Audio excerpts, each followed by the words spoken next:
ಅಣ್ಣ ಅದಕ್ಕೆಮ್ಮ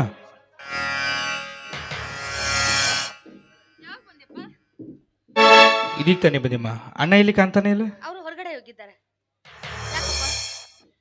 ಅದೇ ಅದೇ ಬಂದ್ರು. ನಮ್ಮ ಯಾವಾಗ ಬಂದಪ್ಪ? ಈಗ ಬಂದೆ. ಈಗ ತಾನೇ ಬಂದೇನ. ಯಾಕಣ್ಣ ನಮ್ಮ ಹೊಲದಾಗಿದ್ದ ಕಬ್ಬು ಸುಟ್ಟು ಹೋಗೈತಂತ ವಿಷಯ ನನಗೆ ಯಾಕೆ ತಿಳಿಸ್ಲಿಲ್ಲ? ಅದು ನಿನ್ನ ಶಿಕ್ಷಣಕ್ಕೆ ಏನಾರು ತೊಂದರೆ ಆಗತ್ತೇನೋ ಅಂತ ಹೇಳಿಲ್ಲಪ್ಪ, ಅದಕ್ಕೆ ಮುಚ್ಚಿಟ್ಬಿಟ್ಟೆ. ಅಣ್ಣ ನನಗೆ ಸ್ನೇಹಿತರು ಫೋನ್ ಮಾಡಿ ತಿಳಿಸಿದ್ರು ನಿಮ್ಮ ಹೊಲದಾಗಿನ ಕಬ್ಬು ಸುಟ್ಟು ಹೋಗೈತೆ ಅಂತ ಹೇಳಿ. ಅದಕ್ಕೆ ನಾನು ಡೈರೆಕ್ಟ್ ತಹಸೀಲ್ದಾರ್ ಆಫೀಸ್ಗೆ ಹೋಗಿ ಒಂದು ಮುಖ್ಯಮಂತ್ರಿಯವರಿಗೆ ಒಂದು ಅರ್ಜಿ ಬರೆದಿದ್ದೀನಿ, ಸುಟ್ಟು ಹೋದ ಕಬ್ಬಿನ ಬೆಳೆಗೆ ಪರಿಹಾರ ಕೊಡ್ರಿ ಅಂತ. ಅದಕ್ಕೆ ಈ ಅರ್ಜಿಗೆ ಅತ್ತಿಗೆ ನೀನು ಎರಡೆರಡು ಸಹಿ ಮಾಡಿದರೆ ಆದಷ್ಟು ಬೇಗ ಪರಿಹಾರ ಬರುತ್ತೆ. ಅಂದ್ರೆ ನಾವು ಸಹಿ ಮಾಡಿ ಅರ್ಜಿ ಕೊಟ್ಟರೆ ಪರಿಹಾರಕ್ಕೆ ಏನಾದ್ರು ಸಿಗುತ್ತೇನಪ್ಪ ನಮಗೆ? ಡೈರೆಕ್ಟ್ ನಿನ್ನ ಅಕೌಂಟ್ಗೆನ 10 ಲಕ್ಷ ರೂಪಾಯಿ. ಹೌದಾ? ತುಂಬಾ ಸಂತೋಷಪ್ಪ. ಸಹಿ ಮಾಡ್ತೀರಣ್ಣ? ಮಾಡ್ತೀವಿ. ಸಹಿ ಮಾಡೋದಕ್ಕಿಂತ ಮುಂಚೆ ಈ ಬಾಂಡ್ ಪೇಪರಲ್ಲಿ ಏನಿದೆ ಅಂತ ಓದಿ ಹೇಳ. ಏನು ನಿನ್ನ ಹೊರಗಿನವನ, ನನ್ನ ತಮ್ಮ, ಬೆನ್ನೆಲ್ಲಿ ಬಿದ್ದ ತಮ್ಮ, ನಿನ್ನ ಮೇಲೆ ವಿಶ್ವಾಸ ಇಡದೆ ಯಾರ ಮೇಲಪ್ಪ ಇಡ್ಲಿ? ಅಣ್ಣ ಒಂದು ಬಾಂಡ್ ಪೇಪರ್ ಮೇಲೆ ಸಹಿ ಮಾಡಬೇಕಾದ್ರೆ ಒಡ ಹುಟ್ಟಿದ ತಮ್ಮನೇ ಆಗಲಿ ಹೆತ್ತ ಮಗನೇ ಆಗಲಿ ಬಹಳ ವಿಚಾರ ಮಾಡಿ ಸಹಿ ಮಾಡಬೇಕು. ನೋಡೋಣ, ಓದಿ ಹೇಳುವುದು ನನ್ನ ಕರ್ತವ್ಯ. ಓದಿ ಹೇಳ್ತೀನಿ, ಕೇಳಿಸ್ಕೋಣ.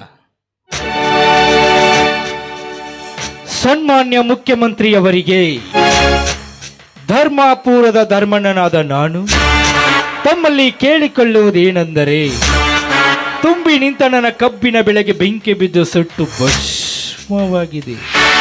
ಅದಕ್ಕೋಸ್ಕರ ಸುಟ್ಟು ಹೋದ ನನ್ನ ಕಬ್ಬಿನ ಬೆಳೆಗೆ ಸೂಕ್ತ ಪರಿಹಾರ ಕೊಟ್ಟು ಪುಣ್ಯ ಕಟ್ಟಿಕೊಡ್ರಿ. ಇಂತಿ ನಿಮ್ಮ ಧರ್ಮಾಪೂರದ ಧರ್ಮಣ್ಣ. ಸರಿ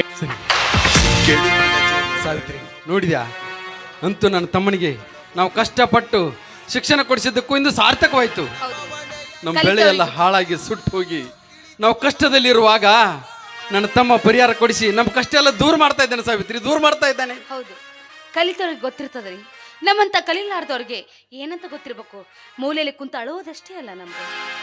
ನಿಜ ಸಾವಿತ್ರಿ, ನಿನ್ನ ಮಾತು ನಿಜ.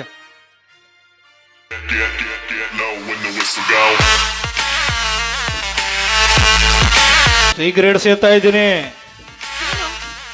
ದುಷ್ಟತವನ್ನು ಯಾವಾಗ ಕಲ್ತೀವೋ ನೀ ಇದನ್ನೆಲ್ಲ? ಸಿಗರೇಟ್ ಸೇದೋದು ದುಶ್ಚಟ ಅಂತ ಯಾವ ನನ್ನ ಮಗ ಹೇಳಿದ? ಹೌದು, ನಾನೇ. ಏ ಧರ್ಮ್ಯ, ಏನು ಮಾಡಿದಿ? ನಮ್ಮ ಹೊಲದಾಗಿನ ಕಬ್ಬು ಸುಟ್ಟೋಯ್ತಾ? ಇದ್ದ ಕಬ್ಬನ್ನೆಲ್ಲ ಕಡಿದು ಫ್ಯಾಕ್ಟ್ರಿ ಕಳಿಸಿ ಆ ಫ್ಯಾಕ್ಟ್ರಿಯಿಂದ ಬಂದ ಹಣದಲ್ಲಿ ಈ ಮಿಟ್ಟಿಕಲಾಡಿ ಕೊಳ್ಳಾಗ ಬಂಗಾರ ಪದಕ ಮಾಡಿಸೆ. ಏನ್ ಮಾತಾಡ್ತಾ ಇದೀಯೋ? ನೀನೇನ್ ಮಾತಾಡ್ತಾ ಇದೀಯ? ನಮ್ಮ ಹೊಟ್ಟೆಲ್ ಹುಟ್ಟಿದ ಮಕ್ಕಳಾದ್ರೆ ನಿನ್ನ ಮೇಲೆ ಎಲ್ಲಿ ಪ್ರೀತಿ ಕಮ್ಮಿ ಆಗುತ್ತೋ ಅಂತ ನಾವು ಮಕ್ಕಳು ವಿಚಾರ ಮಾಡಿದ್ವಿ. ಇವತ್ತು ಎದೆ ಹೊಡೆಯಾಗಿ ಮಾತಾಡ್ಬಿಟ್ಟೆಲ್ಲೋ ನೀನು. ಎದೆ ಹೊಡೆಯಾಗಿ ಮಾತಾಡ್ಬಿಟ್ಟೆಲ್ಲ. ಏನು ನಿನ್ನ ಹೊಟ್ಟಾಗೆ ಮಕ್ಕಳು ಹುಟ್ಟಿದ್ರ ನನ್ನ ಮ್ಯಾಗಿರೋ ಪ್ರೀತಿ ಕಡಿಮೆ ಮಕ್ಕೈತಂತ ನೀವು ಮಕ್ಕಳ ಹಿಡಿದು ಬಿಟ್ರ?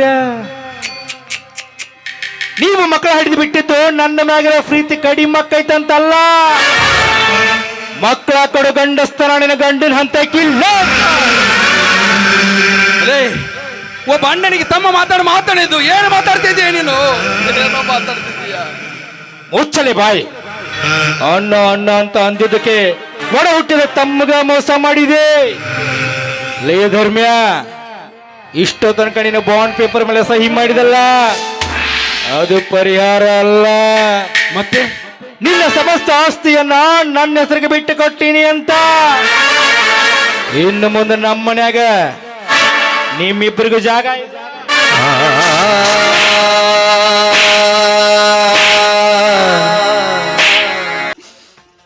ಇಂದಿಗೆ ನನ್ನ ಜೀವ ಸಾರ್ಥಕವಾಯಿತು. ಎತ್ತ ತಂದೆ ತಾಯಿಯನ್ನು ಕಳೆದುಕೊಂಡು ಓಣಿಯಲ್ಲಿ ನಿಂತೊಳುವಾಗ ಎತ್ತಿಕೊಂಡು ಬಂದು ಜೋಪಾನ ಮಾಡಿ ಇದೇ ಕೈದ ತೊತ್ತಿಟ್ಟು ಜೋಪಾನ ಮಾಡಿದ ಈ ಕೈಗಳಿಂದ ನಿನ್ನ ಬುಟ್ನ ಪಾಲಿಸಿ ಮಾಡಿಸ್ಕೊಂಡೆಲ್ಲ ಸಾರ್ಥಕವಾಯಿತು. ಈ ಪಾಪಿಯ ಜೀವನ ಸಾರ್ಥಕ. 啊。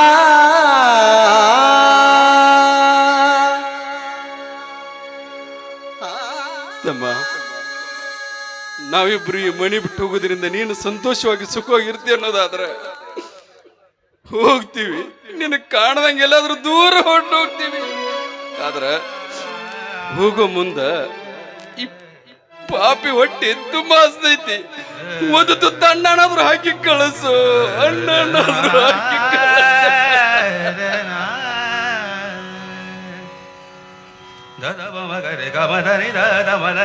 ಏನು ಹೊಟ್ಟಿ ಹಸದೈತ್ಯ? ಹಸುವಂತ ಮನೆ ಬಾಗಿಲಿಗೆ ಬಂದವ್ರನ್ನ ಹಾಗೆ ಕಳಿಸಬಾರ್ದು. ಹೇಯ್, ಏನ್ ನೋಡಕತ್ತಿ? ನಿನ್ನ ಗಂಡಗ ಹೊಟ್ಟೆ ಹಸದೈತಂತ ಒಳಗ ಅಣ್ಣ ಐತಿ, ತಂದವನು ಬಾಯಾಗ ತುರುಕ.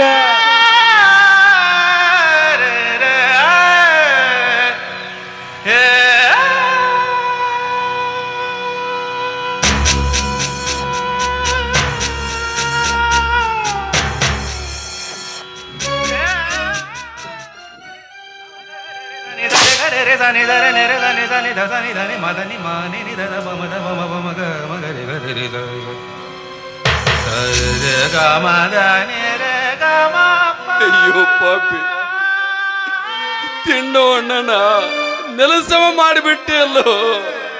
ನಾಚಿಕೆ ಆಗೋದಿಲ್ಲ ನಿನ್ನ ಜನ್ಮಕ್ಕ, ನಾಚಿಕೆ ಆಗೋದಿಲ್ಲ. ಲೇ ಧರ್ಮ್ಯ, ಬಲ್ಲವರು ಒಂದು ಮಾತು ಹೇಳ್ತಾರೆ, ತಿನ್ನೋ ಅನ್ನದ ಕಾಳಿನ ಮ್ಯಾಗ ತಿನ್ನವನ ಹೆಸರು ಬರೆದಿರ್ಬೇಕು ಅಂತ. ಆ ಅನ್ನದ ಕಾಳಿನ ಮ್ಯಾಗ ನಿನ್ನ ಹೆಸರು ಬರೆದಿಲ್ಲ ಅಂದ್ರ ಆ ಅನ್ನದ ಕಾಳು ನಿನಗ ದಕ್ಕಲ್ಲ ಧರ್ಮ್ಯ. ಈಗೇನ್ ಮಾಡ್ತೀಯ? ಹೊಟ್ಟಿ ಬೇರೆ ಹಸದೈತೆ ಅಂತ ಹೇಳಕತ್ತಿ.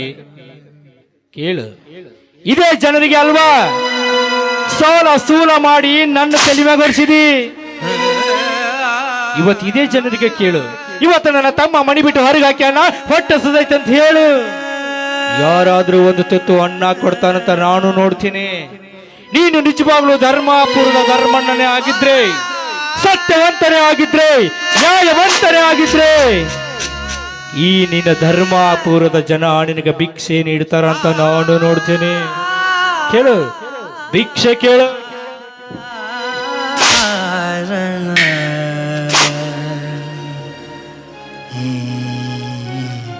ಕೇಳ್ತೀನಪ್ಪ, ಕೇಳ್ತೀನಿ.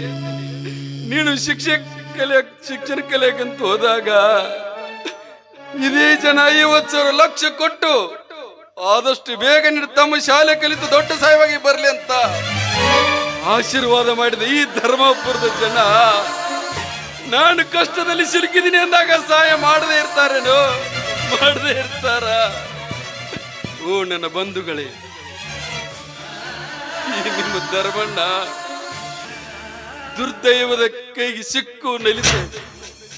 ಯಾರಾದ್ರೂ ಧರ್ಮ ಮಾಡಿ ಪುಣ್ಯ ಕಟ್ಟಿಕೊಳ್ಳಿ, ಪುಣ್ಯ ಕಟ್ಟಿಕೊಳ್ಳಿ.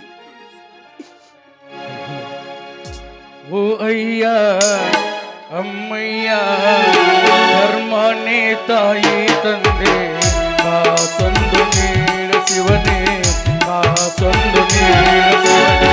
ಓ ಅಯ್ಯ ಅಮ್ಮಯ್ಯ ಧರ್ಮನೇ ತಾಯಿ ತಂದೆ, ಕಾಸೊಂದು ನೀಡ ಶಿವನೇ, ಕಾಸೊಂದು ನೀಡ ಶಿವನೇ.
ನಾಡಿನಲ್ಲಿ ತುಳಸಿಗೇರಿ ಗ್ರಾಮದಲ್ಲಿ, ಈ ನಮ್ಮ ನಾಡಿನಲ್ಲಿ ತುಳಸಿಗೇರಿ ಗ್ರಾಮದಲ್ಲಿ ಕೈವಟ್ಟಿ ಬೇಡಿದರೆ ಕಾಸಿಲ್ಲ ಎನ್ನುವರೇ, ಕಾಸಿಲ್ಲ ಎನ್ನುವರೇ.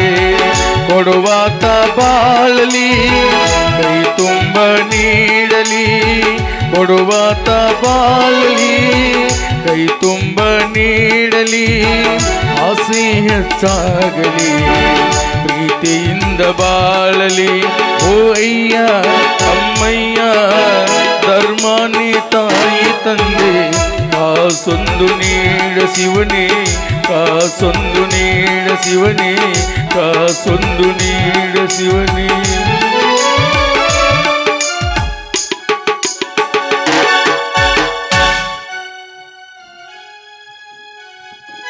ಧರ್ಮ್ಯ, ನೀನು ನಿಜವಾಗ್ಲೂ ಧರ್ಮಾಪುರದ ಧರ್ಮಣ್ಣ ಅಂತ ಪ್ರೂವ್ ಮಾಡಿಬಿಟ್ಟಿ.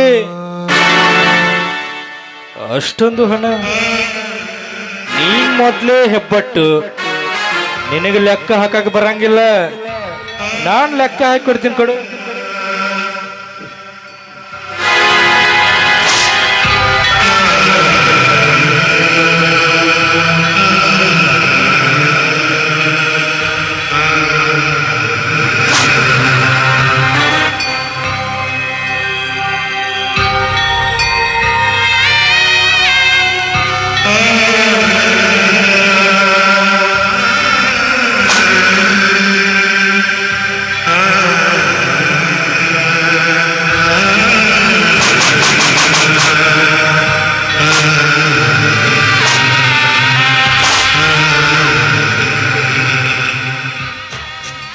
ಧರ್ಮ್ಯ, ನೀನೀಗ ಹೋಗ್ತಾ ಇರೋದು ಬೀದಿ ಬೀದಿಯಲ್ಲಿ ಬಸ್ ಸ್ಟ್ಯಾಂಡ್ ಅಲ್ಲಿ ಭಿಕ್ಷೆ ಬೇಡೋದಕ್ಕೆ.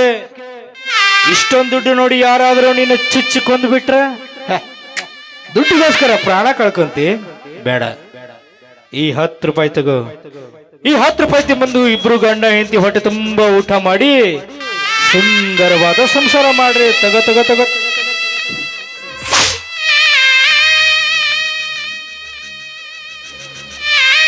ಹೌದಪ್ಪ, ಈ ಜಗತ್ತಿನಲ್ಲಿ ನಿನ್ನಂತ ಒಳ್ಳೆಯವರು ಯಾರೂ ಇರಲ್ಲ, ಯಾರೂ ಇಲ್ಲ. ಸಾವಿತ್ರಿ, ಇಡೀ ಆಸ್ತಿನೆಲ್ಲ ತಮ್ಮನಿಗೆ ಬಿಟ್ಟು ಹೋಗ್ತಿರ್ಬೇಕಾದ್ರೆ ಈ 10 ರೂಪಾಯಿ ಮಾತ್ರ ಕೈ ಒಡ್ಡಿ ಯಾಕೆ ತಗೊಂಡೆ ಅಂತ ಆಶ್ಚರ್ಯ ಪಡ್ತಿರ್ಬೇಕಲ್ಲ. ಯಾಕಂದ್ರೆ ಇಂದಿನಿಂದ ನನ್ನ ತಮ್ಮನಿಂದ ನಾವು ದೂರ ಹೋಗ್ತಾ ಇದ್ದೀವಿ. ಅದಕ್ಕೆ ನನ್ನ ತಮ್ಮ ತನ್ನ ಕೈಯಾರಿ ಕೊಟ್ಟು 10 ರೂಪಾಯಿ ನೋಟ್ನ ನನ್ನ ತಮ್ಮನ ನೆನಪಾದಾಗ ತೆಗೆದು ನೋಡೋದಕ್ಕೆ ತಗೋತಾ ಇದ್ದೀನಿ ಸಾವಿತ್ರಿ, ನೋಡೋದಕ್ಕೆ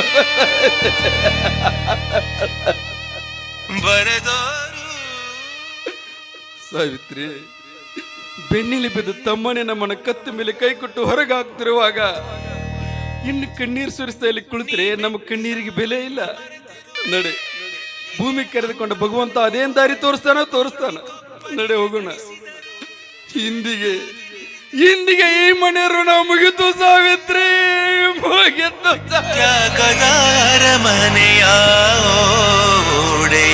ಬೇಕಾದ ಒಬ್ಬ ವ್ಯಕ್ತಿ ಅದ್ಭುತವಾದ ಉಡುಗೊರೆ ಕೊಟ್ಟಾರ. ಇದರಲ್ಲಿರೋ ಉಡುಗೊರೆ ಏನು ಅಂತ ಗೊತ್ತಾಗ್ಬೇಕಾದ್ರೆ ಇದನ್ನ ಬಿಚ್ಚಿ ನೋಡು. ಬಿಚ್ಚಿ ನೋಡಿದ್ರೆ ಗೊತ್ತಾಗತ್ತೆ ಈ ಅದ್ಭುತವಾದ ಉಡುಗೊರೆ ಕೊಟ್ಟಂತ ವ್ಯಕ್ತಿ ಯಾರು ಅಂತ.